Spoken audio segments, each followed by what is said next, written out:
Dios le bendiga, reciba un cordial saludo en el nombre de nuestro Señor y Salvador Jesucristo y de este su servidor, el pastor Berry Chaviedo, que tiene el privilegio y la bendición de parte de Dios de compartir la palabra diaria hoy. Vamos a leer en el segundo libro de Reyes, capítulo 5, a partir del verso 1. Dice la palabra de Dios en el nombre de nuestro Señor y Salvador Jesucristo. Naamán, general del ejército del rey de Siria, era varón grande delante de su señor, y lo tenía en alta estima porque por medio de él había dado Jehová salvación a Siria. Era este hombre valeroso en extremo, pero leproso. Y de Siria habían salido bandas armadas y habían llevado cautiva de la tierra de Israel a una muchacha, la cual servía a la mujer de Naamán. Esta dijo a su señora: si rogase mi señor al profeta que está en Samaria, él lo sanaría de su lepra. Bendito sea el nombre del Señor y bendita sea su palabra. Tenemos frente a nosotros una de las historias muy conocidas de la Biblia porque el mismo Señor Jesucristo la citó refiriéndose a decir que muchos leprosos habían en los días de Eliseo, pero que solamente Naamán, el sirio, fue el que obtuvo la sanidad. Eso lo dice el Nuevo Testamento. Entonces es una historia conocida de la palabra de Dios y podemos dar muchos enfoques y hay muchos contenidos que podemos extraer de esta historia. Pero sin embargo, en ese mensaje trascendental que el Señor siempre quiere que nosotros demos a su palabra para que podamos de esta manera hacer que nuestras vidas estén enrumbadas dentro de la voluntad del Señor en nuestro caminar del día a día. Ese es el propósito de estas prédicas, hacer que usted vea la palabra de Dios como un manual de vida que puede aplicar diariamente en cada una de las vivencias, en cada una de las experiencias cotidianas de vida que como creyentes en el Señor tenemos. Ahora bien, precisamente una de las enseñanzas trascendentales de esto se desprende a través de la enseñanza histórica de lo que sucedió en aquel momento. Sucede que se nos dice que había un hombre que era valeroso en extremo, era general del ejército de Siria, era tenido en alta estima delante del rey de Siria, pero era un hombre que padecía de la enfermedad más temida en el mundo antiguo, como lo era la lepra. Padecía de esta enfermedad y el destino que le esperaba era ser excluido de la sociedad y esperar su dolorosa, triste y prolongada muerte. Ahora sucede que cuando este hombre se encontraba en esta situación de desesperación y de agonía porque sabía que a pesar de su posición y de su alto rango no podía hacer nada frente a la enfermedad, igualmente se encontraba entonces en una posición elevada de desesperación y agonía. Ahora se nos dice que fueron unas bandas armadas de la tierra de Siria a la tierra de Israel. Y dice que cuando ellos fueron, tomaron cautiva a una muchacha de aquella tierra y la trajeron a la tierra de Siria. Y cuando estaba allí, ella fue dada por sirvienta, por esclava, a la mujer de Naamán, el general del ejército enfermo. Ahora sucede que esta muchacha le dice, al enterarse de la enfermedad que estaba sufriendo y que estaba padeciendo este alto funcionario, dice que le dijo a su señora: si mi señor rogase al profeta que está en Samaria, es decir, en Israel, él lo sanaría de su lepra. Sucede que ella conocía muy bien al profeta Eliseo y sabía que era un instrumento utilizado por Dios y que podría de esta manera ayudar a este hombre en su angustiosa situación. Ahora bien, ese es el contenido histórico. Ahora saquemos el contenido trascendental. Veamos de que a pesar de muchas cosas que podamos tener en nuestra vida, trabajo, estabilidad económica, podamos tener estabilidad familiar, o puede ser que carezcamos de todas esas cosas, eso siempre va a producir en nosotros una situación de desesperada ayuda de parte de Dios. Todos nosotros necesitamos el auxilio de Dios y la ayuda de Dios. Y Dios permite muchas cosas en nuestra vida para que no nos creamos autosuficientes, que nosotros mismos con nuestros medios, con nuestra fuerza, con nuestros logros, podemos mantener una vida exitosa y feliz. Siempre pareciese ser que hay un ingrediente en nuestra vida que no cuadra y que nos lleva a la desesperación y que nos lleva a la agonía y que nos lleva a la angustia y que nos lleva a la preocupación. Siempre hay algo que va a estar cargando nuestras vidas de agonía.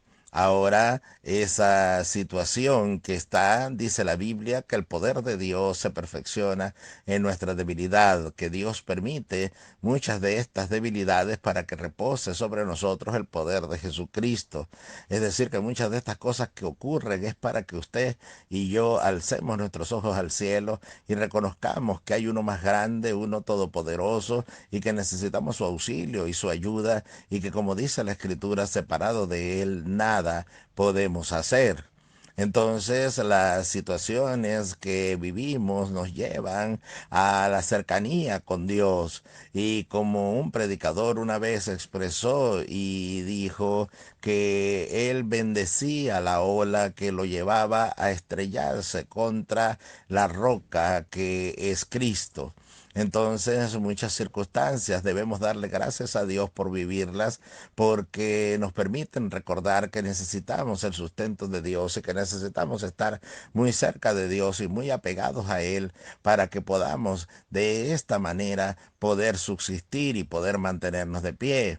Ese es el propósito por el cual Dios permite carencias, enfermedades, necesidades, problemas familiares, situaciones personales, luchas espirituales. El propósito es que recordemos que necesitamos de la ayuda del Todopoderoso. Entonces bendecimos la ola que nos lleva a estrellarnos contra la roca que es Cristo, donde obtenemos ayuda y socorro.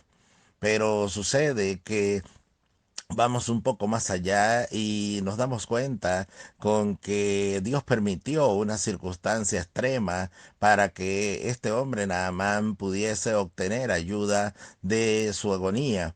Y se nos dice que fue que Dios permitió que bandas armadas fueran, un método bien extraño. Y sucede que ese método que Dios utilizó, y queremos hacer énfasis en ello el día de hoy, hay métodos extraños que Dios utiliza para que sus propósitos sean alcanzados. Fíjese que permite que vayan unas bandas armadas a la tierra de Israel y tomen presa, tomen cautiva, tomen como esclava a una muchacha. Ahora dice que esta muchacha tenía conocimiento de Dios y tenía fe en Dios, porque ella sabía que a través del profeta de Dios que se encontraba en Israel y que ella había oído mencionar y había tenido experiencias de conocer el poder de Dios a través de él. Entonces sucede que ella expresa su confianza de que si rogasen a ese profeta, él podría sanar a este hombre sirio de la angustiosa situación en la cual se encontraba. Entonces el medio que Dios permitió, el extraño método que Dios permitió, es que llevasen presa a esta muchacha cautiva y la vendieran como esclava a la mujer de Naamán. No fue casualidad, no la vendieron a cualquier otra persona en la tierra de Siria, sino justamente a la mujer de Naamán. Y entonces ella le proporcionara la información vital que hace que este milagro ocurra y que este hombre sea sanado y que su historia se encuentre plasmada en la Sagrada Escritura. Entonces, mi querido oyente, lo que estamos viendo es la providencia de Dios en acción. Es cuando Dios toma dominio y control, como siempre lo tiene, sobre cada una de las circunstancias que ocurren en nuestra vida para que sus propósitos sean alcanzados. Pero muchas veces no entendemos esos métodos porque hubiese sido más fácil que Dios se le apareciera como lo hizo con Cornelio en el Nuevo Testamento a Naamán y le dijera manda a buscar a Eliseo y que Eliseo es el que va a hacer que el milagro ocurra a través de mi poder y él te va a hacer que tú obtengas la sanidad de tu cuerpo. Sucede que así como Dios habló con Cornelio, un alto funcionario en el Nuevo Testamento, así también pudo haberlo hecho en el Antiguo Testamento con este hombre necesitado del auxilio de Dios. Pero ¿de qué dice la Biblia? Que hay diversidad de operaciones, pero el Espíritu es el mismo. Entonces nosotros debemos saber que hay diversidad de maneras en las cuales Dios opera, en las cuales Dios actúa, en las cuales Dios trata y sin embargo en medio de todas esas acciones que Dios está permitiendo, su poder es el que está detrás porque es su providencia y la providencia quiere decir que Dios dirige cada uno de los acontecimientos que ocurren para que se alcancen sus propósitos. Entonces el propósito de Dios fue alcanzado a través de que esta muchacha fuese llevada presa y cautiva a la tierra de Siria. Ella no perdió su fe, ese es otro tema que queremos hablar en otra exposición, pero lo cierto fue que fue utilizada por Dios para que diese la información que era necesaria. Sin ella, esta historia no existiría plasmada en la Sagrada Escritura. Entonces, mi querido oyente, lo que quiero decirle es que le dé la gloria a Dios y que yo debo darle la gloria a Dios por cada una de las cosas que estamos viviendo, que estamos experimentando en este momento que estamos atravesando en estas circunstancias que Dios nos está permitiendo vivir, porque esto, todo que está siendo permitido por Dios, por su providencia, lleva un objetivo. El objetivo de Dios se cumplirá por extraño que parezca el método. Entonces a veces vemos con extrañez cómo es posible que nos caiga un hijo preso, cómo es posible que se nos enferme un ser querido o nosotros mismos nos enfermemos cuando predicamos la sanidad en Cristo y el poder sanador que tiene el Señor. ¿Cómo es posible que nuestro hogar esté pasando por este sacudón de crisis y de estabilidad si nosotros oramos y tenemos una búsqueda personal y también colectiva en casa? ¿Por qué está pasando todo esto que está pasando? Dele la gloria a Dios porque a los que aman a Dios todas las cosas le ayudan a bien. Ese es el resumen de la providencia de Dios. Todas las cosas ayudan para bien y todas las cosas sirven para alcanzar el propósito de Dios, por extraño que parezca el método. Entonces dele las gracias al Señor porque eso que usted está viviendo ahorita puede ser el método que Dios está utilizando para alcanzar un propósito mucho más glorioso de lo que usted pueda entender. ¿Cómo lo resumimos? La Biblia dice que como son más altos los cielos que la tierra, así son más altos los pensamientos de Dios que nuestros pensamientos y sus caminos que nuestros caminos.